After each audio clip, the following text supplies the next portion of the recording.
this dance that happens twice a month. I was like, you know what? This is a thing that I can put on my calendar. It felt like that was the important first step in being able to figure everything else out. I'm most concerned that you be happy and fulfilled, but I'm also happy that I was able to give you something that helped do those things. I love dancing with you, Chloe, maybe especially because you're my daughter, but also because you're such a marvelous and beautiful dancer. I have such a sense memory of what dancing with you is. It feels like if I were to ask you, what are your memories of drinking a morning coffee?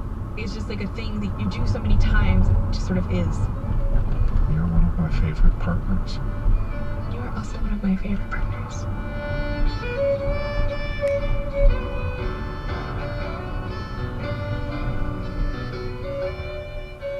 That was Carl and Chloe Levine. Chloe now lives in Boston while her parents still live in New York City, but they still make time to dance together. This conversation is archived at the Library of Congress. Major support for StoryCorps comes from Subaru, featuring the 2024 Subaru Outback Wilderness. With standard symmetrical all-wheel drive and all-terrain tires, it's designed for paths not yet taken. Learn more at subaru.com/wilderness. And from Dignity Memorial, helping families plan life celebrations now so their loved ones are protected later. Because nobody should have to plan for a loss while they're experiencing one. Learn more at dignitymemorial.com.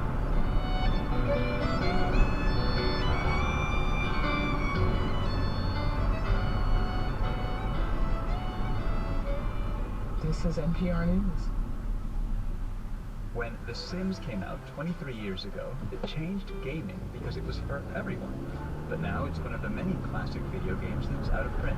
That's a problem for gamers and researchers that worry about what the long-term future of video games are going to be if we have to sort of rely entirely on the fan community for this kind of documentation. That story on All Things Considered from NPR News. All Things Considered this afternoon, starting at 4 o'clock until 6:30. Today with Becca Costello here on 91.7 WVXU. Partly cloudy, lower humidity levels today, just lovely, high 81, 70 now. Support for WVXU comes from the Original Mattress Factory. Employee-owned and operated, their mattresses and box springs are hand-built at their factory in Fairfield and sold directly to the customer at 9 Original Mattress showrooms located throughout the tri-state and Dayton. For store locations and to learn more, visit originalmattress.com. Live from NPR News in Washington, I'm Nora Robb. Russia is carrying out live fire drills in the Black Sea. As NPR's Charles Maines reports from Moscow, the exercises come just days after Russia warned that any ships traveling to Ukrainian ports through the region could be regarded as legitimate military targets. In a statement, Russia's defense ministry said naval vessels fired cruise missiles and successfully destroyed a target ship as part of the combat training.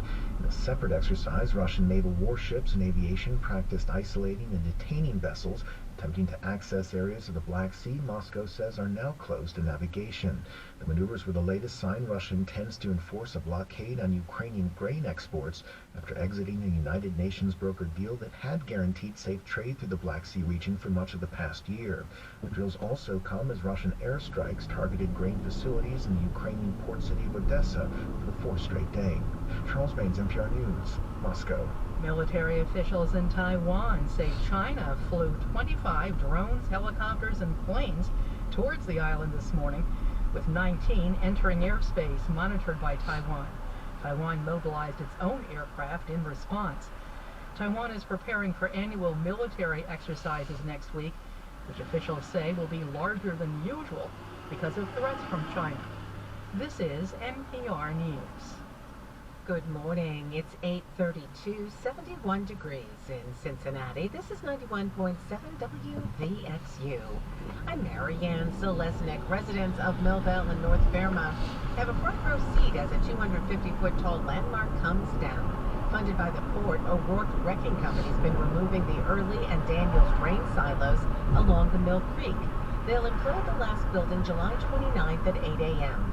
Executive Vice President Jeremy Hudson says safety is the first priority. We want to be able to see the explosives go off because you need two parts. The explosives are wrapped with the filter fabric and chain link fence trying to keep all that fly very, very close to the structure. Popple and Beekman Streets will briefly close during the implosion. About a dozen residents must temporarily leave their houses but can view the implosion from Popple.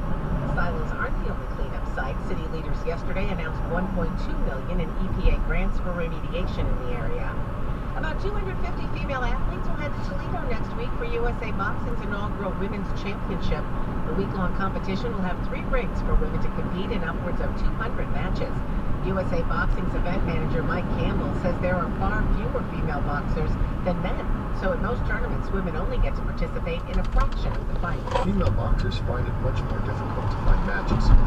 Often they'll travel with their team to Saturday Smoker, and there won't be anyone for them to match up with or get experience. The championship comes at a time when women's boxing is increasing in popularity. Women like Clarissa Shields and Katie Taylor are headlining in national arenas and for the first time earning 7 figures a fight. Cincy Soul and the Vibe Marketplace will highlight minority-owned businesses and eateries over Cincinnati Music Festival weekend. Starting this evening, 5th Street and Fountain Square will host vendors selling items like art and food. Lifelong Cincinnati resident Julian Rogers, known as J-Raj, organized the event and says it highlights local businesses. These restaurants, these caterers, these food trucks, these are your neighbors. These are people who live in your city. We wanted to make sure that the money was made for people who lived here and then try to get that dollar to cycle in the community. That's the biggest thing with Cincy Soul. The festivities continue through Sunday. The Reds beat the Giants 5-1. The Reds open a 3-game series against the Diamondbacks tonight. Partly cloudy, much lower humidity levels today. The high 81, 71 now.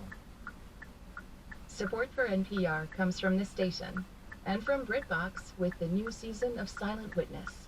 Amelia Fox returns to solve murders in this forensic crime drama where every dead body tells a story. Streaming at BritBox.com/NPR. From Indeed, designed to be an end-to-end hiring solution for businesses of any size to attract, interview, and hire candidates all from one place. More at Indeed.com/NPR. And from listeners like you who donate to this NPR station. It's Morning Edition from NPR News. I'm Michelle. And I'm Layla Faldick. For years, the Pentagon has denied that U.S. troops harmed civilians in the 2019 raid on ISIS leader Abu Bakr al-Baghdadi. As a reminder, in that raid, Baghdadi blew himself up as Special Operations Forces attacked his house in Syria. But NPR reported back then that a Syrian man was badly wounded and his 2 friends were killed when U.S. aircraft struck the van that they were in. The Pentagon has said that they were combatants, but NPR has now analyzed internal documents and found flaws in how the U.S. came to that conclusion. NPR's Daniel Estrin has been working on this for years and joins us now. Hi, Daniel. Good morning. Good morning. So let's start with that Syrian survivor of the airstrikes and what he's told you about what happened to him. His name is Barakat Ahmad Barakat. He says he was at work with 2 friends at an olive oil press, and his friends were giving him a ride back home, and he says they had no idea that further down the road, U.S. forces were raiding the hideout of the founder of ISIS. There was nothing suspicious at all. We kept moving normally. There was nothing ahead of us on the road. Suddenly, I felt something hit us. They were hit with U.S. airstrikes. His 2 friends were killed. His right hand was blown off. His left hand can barely function. He says today he cannot work. He struggles to feed his 5 young children. He wants compensation from the U.S. And what's the Pentagon's account, and how did you investigate it? When we first brought this account to the Pentagon, it was a few weeks after the raid, and the Pentagon says it was the first that they had heard of those claims, but it did a review of what happened, and they got back to us and said that the men were enemy combatants. They had demonstrated hostile intent, they ignored U.S. warning shots, and kept driving in the direction of the raid. But the Pentagon did not give us many other details. This was a confidential report that they had prepared, so we sued the Pentagon to get access to that report under the Freedom of Information Act. And we got it. And we discovered flaws in the Pentagon's story. The main thing that we found was around the central claim that the Pentagon put forward. The Pentagon said that the van ignored warning shots. But we concluded that those warning shots provided hardly any warning at all. We estimate about 2 or 3 seconds if you look at the Pentagon's own account and compare it to the aerial images from the operation. And remember, Layla, this was at night, so this would have been a total blur to a driver. And also in the Pentagon report, there was a recommendation to prepare a top-secret document addressing the Pentagon's conclusion that these men were combatants and not civilians. But the Pentagon told NPR they have no record that that document was ever produced. So what you're describing, I mean, 2 or 3 seconds to react, not very long. The Pentagon, though, still concludes these men were combatants. What can we conclude about what happened that night based on what you saw and what you were seeing? Well, former advisors to the Pentagon told me that, you can understand that a U.S. pilot may have made a decision to strike in the heat of the moment, in the fog of war. But all these years later, the Pentagon still has not produced any evidence to back up their claim that these men were enemy belligerents. And these experts say, it looks like a case of mistaken identity. Now, a New York-based advocacy group, the Zomia Center, has requested that the Defense Department reopen this case. The Defense Department has said it is looking into that request, so this may not be case closed. NPR's Daniel Estrin, thank you for this reporting, Daniel. You're welcome. Daniel's story aired yesterday on All Things Considered, and you can see some of the Pentagon documents, photos of the survivor, and more on the story in English and Arabic at npr.org. The expansion of telehealth has meant patients can more easily reach their doctors, including over email or text. That's helped many patients, but doctors say it has overwhelmed their inboxes. In response, some health systems started charging patients who get clinical advice over messages, but NPR's Yuki Noguchi reports finding the right balance is tricky. Reaching a doctor before the pandemic generally meant calling to schedule an in-person appointment. Then telehealth made it easier to contact doctors directly. A.J. Holmgren is a healthcare information technology professor at the University of California, San Francisco. When telehealth exploded, when you wanted to get a Zoom visit or an audio visit, you needed to sign up for the patient portal, and I think a lot of people just sort of became aware that they could message for the first time. This was hugely convenient for patients, but it imposed sudden new burdens on doctors. Holmgren tracked how doctors spent more time during the pandemic managing electronic health records. Even after lockdowns ended, he found doctors were fielding over 50% more patient messages than before. Many doctors responded after hours, essentially working for free. Physicians who receive a ton of portal messages tend to report being more burned out, tend to report being more cynical about their job, tend to report that they are thinking about leaving clinical practice. Many hospitals and health systems, from Johns Hopkins to Houston Methodist and Cleveland Clinic to Veterans Affairs, have told patients they will be charged for clinical emails or texts with doctors. Such charges are generally covered by Medicare and Medicaid, as well as most private insurance, though patients may bear co-pays. Holmgren says the goal of charging for these messages was both to reimburse doctors and discourage patients from excessive emailing. In actuality, however, he says the new charges have not solved either of those problems. His research shows doctors only bill for a tiny fraction of messages, about 3%. Nor do the fees help manage email volume. The fees led to slight declines of about 2%. Uptake has not been super high amongst our clinician workforce. He says that's because billing for messages itself is complex and time-consuming. Plus, doctors don't want to alienate patients by charging them for emails. In short, there's still no business model to support the realities of how patients and providers now talk to each other. Caitlin Donovan says finding one is essential. She's senior director of the nonprofit National Patient Advocate Foundation, which represents patients who are chronically ill or live in rural areas. Over the last few years, we've realized that telecommunications is a health issue. The ability to email doctors, Donovan says, was transformative for many patients. Phone calls come with wait times. Sometimes patients don't have the energy to make that phone call, let alone come into the office. There are people who live hours away from their providers. Donovan hopes email access can remain without adding costs to patients. We're balancing both this need to rapidly expand access and to really entice providers to make it part of their practice with trying to make sure that it is accessible and affordable for patients. Eve Rittenberg agrees. She's a primary care doctor and assistant professor at Harvard. She says she values the ability to talk to patients. For me, it's an incredible privilege that my patients share their fears and their worries and their questions with me, and I can talk with them directly. But it also has to be sustainable. Rittenberg argues what's needed are systems to sift through the constant influx of messages that filter out administrative tasks so she can focus on clinical matters. And she also wants to see payment systems that compensate doctors for providing overall care, regardless whether that's in an office or over email. Yuki Noguchi, NPR News. This is NPR News. Good morning. It's 8:43. This is 91.7 WVXU. Goldman Sachs released a report earlier this year that predicted advances in artificial intelligence could expose about 300 million jobs worldwide to automation. So which jobs could AI already be affecting? Also, airline travel woes continue this summer amid a shortage of pilots and air traffic controllers. The House took a step toward dealing with these issues yesterday. You'll hear more about the bipartisan bill. These stories coming up in the Marketplace Morning Report on 91.7 WVXU. Traffic right now doing just fine. Support comes from Grader's, handcrafting indulgent ice cream in Cincinnati for generations. Shipping coolers of ice cream from coast to coast. Grader's Ice Cream. Support comes from Music and Event Management, Inc., presenting an evening with Lyle Lovett and his large band at Rhodes Music Center on July 26th. Tickets available at Ticketmaster.com. Grammy Award-winning Lyle Lovett and his large band live in concert at Rhodes Music Center on July 26th. More online at RhodesMusicCenter.com.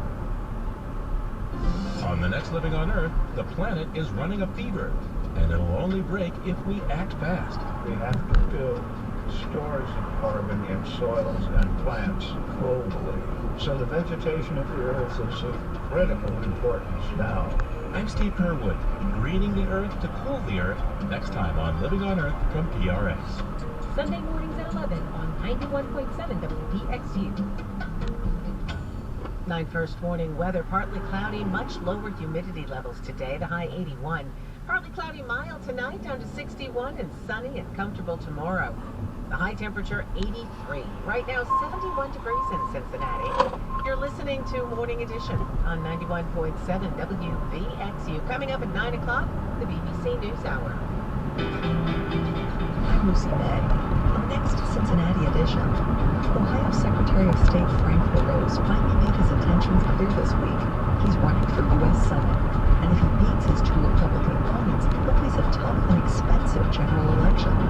So how will he fare against Senator Sherrod Brown, and what are his opponents saying about his announcement? All that and more on the Weekly News Review. Today at noon, Cincinnati Edition, 91.7 WVXU. Support for NPR comes from this station and from the Wallace Foundation, working to develop and share practices that can improve learning and enrichment for young people and the vitality of the arts for everyone. Ideas and information at wallacefoundation.org. And from the Lone Star Foundation, inspired by the principle that helping someone else less fortunate is a path to a happier, healthier, and more meaningful life. Learn more at LoneStarFoundation.org. This is NPR. It's Morning Edition from NPR News. I'm Michelle Martin. And I'm Layla Falden. This morning, we remember Funnyside, a long-shot horse that shocked the thoroughbred racing world 20 years ago by winning the Kentucky Derby and the Preakness. Funnyside died this week at the age of 23. NPR's Brian Mann reports. This story begins in 1995 when John Constance and a group of buddies from a tiny town in northern New York called Sackett's Harbor got bored and decided to take up a new hobby. We were just sitting around having a couple of cocktails, as we're often doing, and the idea came up to buy a horse, and from that day forward, our life has changed. Constance is the former mayor of Sackett's Harbor, which sits right on the U.S.-Canada border. One of the horses they bought was Funnyside. He was small statured, chestnut-colored, and feisty, but no New York-bred horse had ever won the Kentucky Derby. That year, all eyes were on a bigger, more pedigreed thoroughbred called Empire Maker. Well, I think it's safe to say this is one of the most frequently bred horses in the world. And The Kentucky Derby odds against Funnyside were 12-1, the definition of a long shot.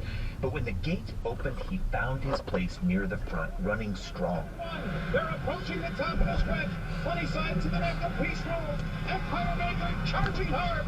Harold Crink, one of Funnyside's co-owners, ran a construction company in Sackett's Harbor. I interviewed him and John Constance in 2007. I can still see the horse running down the stretch, but it's like tunnel vision. Everything seemed cloudy around it, like everything was going in slow motion. I could not believe what I was my eyes. That's our horse out in front. And look, that's the early Funnyside has won.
This is my third time catching the train today. The same intersection too. Or crossing. What are the chances?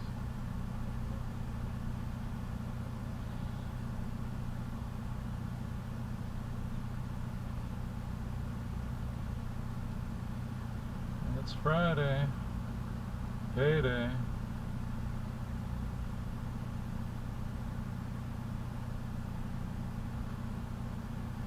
Gonna go put gas on the west side and then I guess do some chores at home.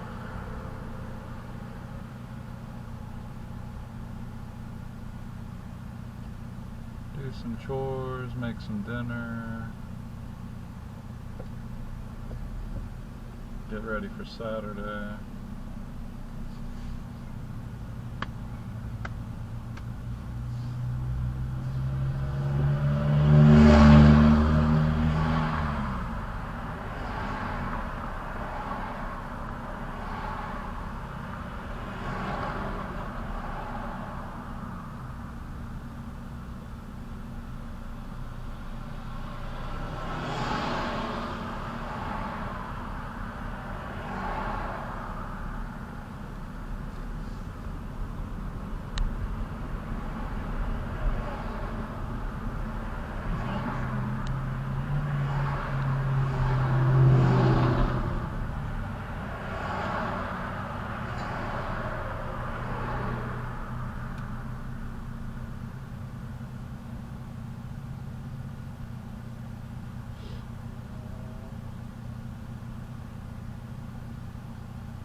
That was a cluster. People crossing, people in the intersection.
Business is booming. I think I'm just gonna go home, put gas tomorrow.